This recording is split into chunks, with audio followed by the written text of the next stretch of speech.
Ces feuilles servant à préparer du manioc semblent être chères selon les clients. Pire encore, le kilogramme de poisson ou un tas de tarots. Ce vieil homme, face à la presse, ne s'est pas gêné. J'ai payé le tarot à 2500.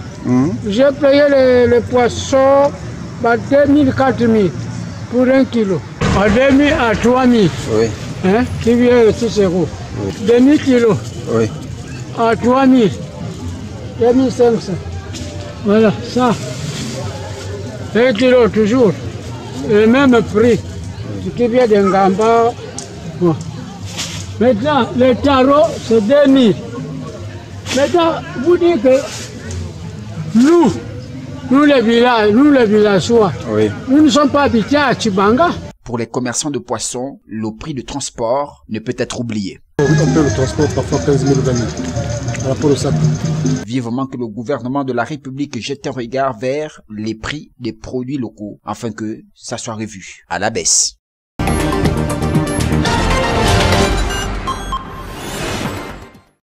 Des médailles pour les agents municipaux, une occasion pour la délégation spéciale de récompenser leurs agents les plus méritants, même si quelques observations restent à relever.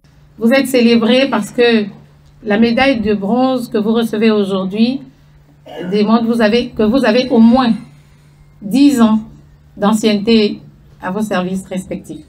Ce qui démontre que 10 années de dur labeur, de respect des règles et de déontologie, ce qui a fait en sorte que votre hiérarchie se dise qu'elle doit vous récompenser. Mais en même temps, à vous dire que ça ne doit pas être la fin. Parce qu'après la médaille de bronze, il y a la médaille d'argent, 20 ans de service, et la médaille d'or, pourquoi pas.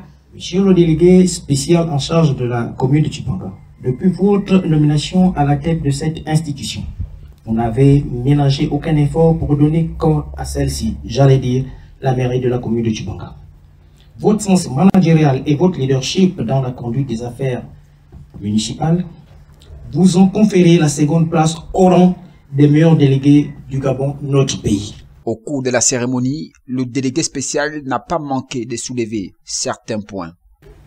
Le choix fait sur chacun de vous n'est pas le fruit du hasard, mais plutôt la conséquence d'un parcours professionnel empreint de sacrifices consentis qui doit inspirer bon nombre d'entre vous.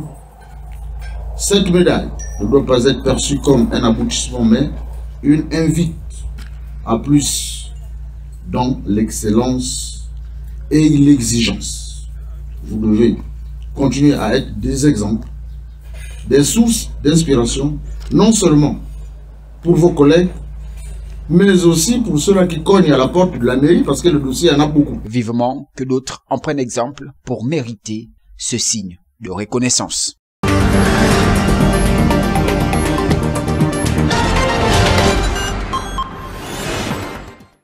C'est pour remercier le corps enseignant à la suite des bons résultats au certificat d'études primaires que l'inspecteur pédagogique chef de la circonscription scolaire Nyanga Nord a organisé un repas de fin d'année, une année de réussite. Notre sentiment est un sentiment de joie mémorable parce que nous le faisons en 2 années consécutives. Donc nous ne pouvons pas se séparer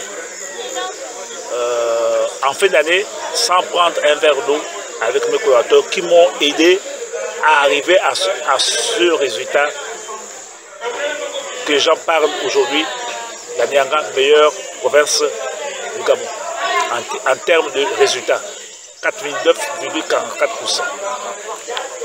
Notre fête scolaire obéit à la norme scolaire. Lorsque vous avez travaillé avec une personne, avec des personnes, durant 1, 2, 3 mois, X mois, en finish, on doit se retrouver en famille pour se séparer à travers un verre d'eau ou bien un morceau de banane. C'est ce qu'il faut faire afin de boucler notre année scolaire 2024-2025 avec beaucoup de joie et d'animation parce que je partirai de la circonscription scolaire Nyanga Nord tête haute parce que j'ai prouvé ce que je suis. Prochain rendez-vous, l'année académique 2025-2026.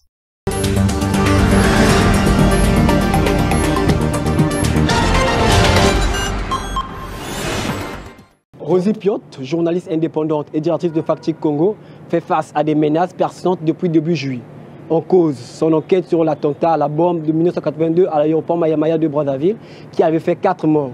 Le 17 juillet, la première partie de l'enquête est publiée malgré les pressions qu'elle subit. En 1986, lors du procès, des hommes politiques de l'époque proches du président actuel avaient été accusés. Parmi eux, Jean-Félix Tister-Tikaya et Ambroise Noumazalaï. Pour la première fois depuis 43 ans, les familles des victimes ont pu témoigner, ce qui ravive un sujet jugé sensible et oublié. Rosie Piot reçoit des menaces. On lui explique que si elle continue sa série d'articles, alors le pire pourrait arriver à elle ou à sa famille.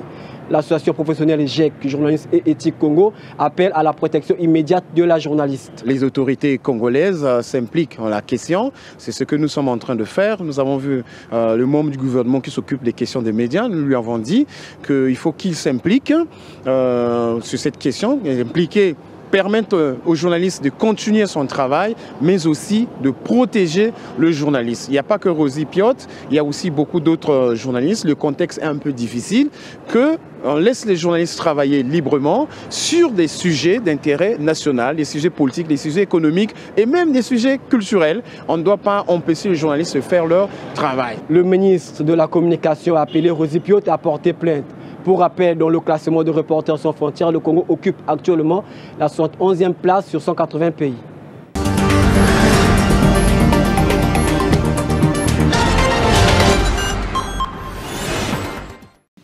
Cela fait plus d'1 an que Chérifa Riahi, 42 ans, attend son procès en prison sans savoir de quoi elle est inculpée. Elle a été arrêtée dans la maison familiale alors qu'elle était en congé maternité. Depuis, sa mère a pris le relais et s'occupe des 2 jeunes enfants de Chérifa.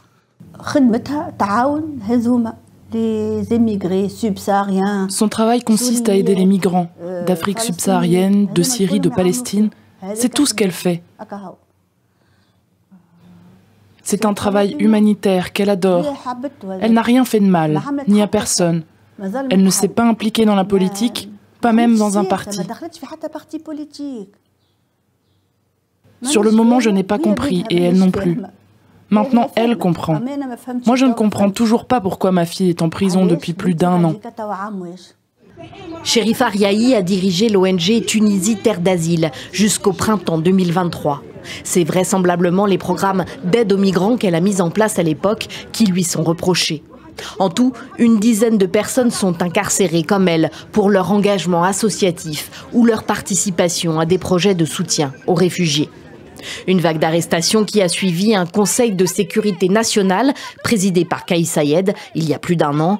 À cette occasion, le président tunisien avait accusé sans les nommer des organisations de la société civile de recevoir beaucoup d'argent de l'étranger pour, selon lui, encourager l'installation de migrants en situation irrégulière. Ceux qui dirigent ces associations sont pour la plupart des traîtres et des collaborateurs. L'autorité d'analyse financière doit faire son travail. Il n'y a pas de place pour les associations qui peuvent se substituer à l'État. Les travailleurs associatifs sont les victimes, parmi d'autres, de la dégradation du climat politique en Tunisie. Depuis son coup de force en 2021, le président Saied détient les pleins pouvoirs et le pays connaît un virage autoritaire sans précédent. Les voix dissidentes, politiques ou issues de la société civile sont sous pression croissante. L'organisation anticorruption iWatch, par exemple, est née après la révolution de 2011. Après une période d'activité intense, ses bureaux dans la capitale sont désormais vides. La plupart de ses collaborateurs préfèrent travailler à distance par crainte des descentes de police. Aujourd'hui, on est confronté à des restrictions. Par exemple, quand on veut organiser un événement dans un hôtel, il arrive que l'hôtel nous contacte et nous dise « Désolé, on ne peut pas accueillir cet événement ».